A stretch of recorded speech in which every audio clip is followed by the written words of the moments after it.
ഇരുളിൽ മുണ്ടക്കൈ കവർന്ന ഉരുൾ തൂത്തെറിഞ്ഞത് 500-ന് മുകളിൽ വീടുകളാണ്. ചുറ്റും മണ്ണും കല്ലുമല്ലാതെ ഒന്നുമില്ല. കാലുകുത്തിയാൽ കുഴിഞ്ഞ് താഴേക്ക് പോകുന്ന സ്ഥിതി. വീടിന്റെ മുകളിലെ റൂഫിനൊപ്പം മണ്ണ് മൂടിയിരിക്കുന്നു.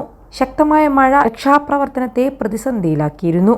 ചൂരൽമലയെയും മുണ്ടക്കൈയെയും തമ്മിൽ ബന്ധിപ്പിക്കുന്ന താൽക്കാലിക പാല നിർമ്മാണമാണ് കണ്ടെത്താനാകാത്തവരെ പുറത്തെത്തിച്ചത്.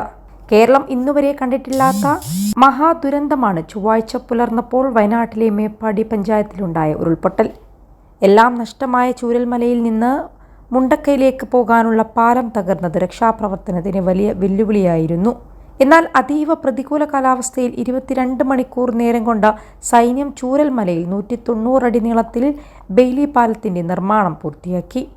അപ്പോഴാണ് മഴയിൽ നനഞ്ഞ് ചെളിയിൽ പുതഞ്ഞ് ചൂരൽമലയിൽ നിന്ന് സൈനികരും മറ്റു രക്ഷാപ്രവർത്തകരും അടങ്ങുന്ന പുരുഷാരത്തിനു നടുവിൽ തല ഉയർത്തി നിന്ന ഒരു വനിതയെ കണ്ടത്. ഈ പാലം നിർമ്മാണത്തിന് ചുക്കാൻ പിടിച്ച സൈന്യത്തിലെ ഉദ്യോഗസ്ഥയായിരുന്നു അത്. 21 ലക്ഷത്തോളം സന്തുഷ്ടരായ ഉപഭോക്താക്കളും 2 ലക്ഷത്തോളം തിമിര ശസ്ത്രക്രിയകളും പൂർത്തിയാക്കിയ മലബാറിലെ ഏക കണ്ണാശുപത്രി Al Salama eye hospital, hospital road, Perinthalmanna.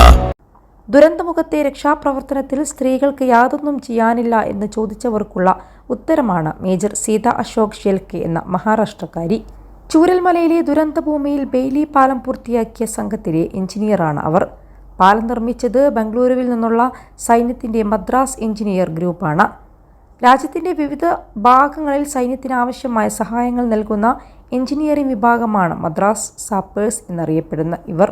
ബുധനാഴ്ച രാത്രി 9 മണിക്ക് ആരംഭിച്ച പാലം പണി വ്യാഴം വൈകിട്ട് 5:55-ന് പാലത്തിലൂടെ അതിന്റെ ബലം പരീക്ഷിച്ച സൈനിക വാഹനവും ട്രക്കും കടന്നുപോയി. തുടർന്ന് ഭാരത് മാതാ കി ജയ് മുഴക്കിയ ആരവം മുഴങ്ങുമ്പോഴാണ് അവരെ ലോകം ശ്രദ്ധിച്ചത്. തുടർന്ന് ഇന്ത്യൻ ആർമിയെയും മേജർ സീത ഷെൽക്കെയെയും അഭിനന്ദിച്ചുകൊണ്ട് നിരവധി പേരാണ് സോഷ്യൽ മീഡിയയിലും പോസ്റ്റിട്ടത്.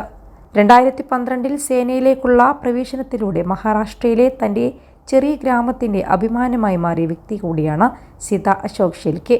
കർഷകനും അഭിഭാഷകനുമായിരുന്ന അശോക് ഭിക്കാജി ഷെൽക്കെയുടെ 4 പെൺമക്കളിൽ രണ്ടാമത്തെ ആളാണ് സീത അശോക് ഷെൽക്കെ.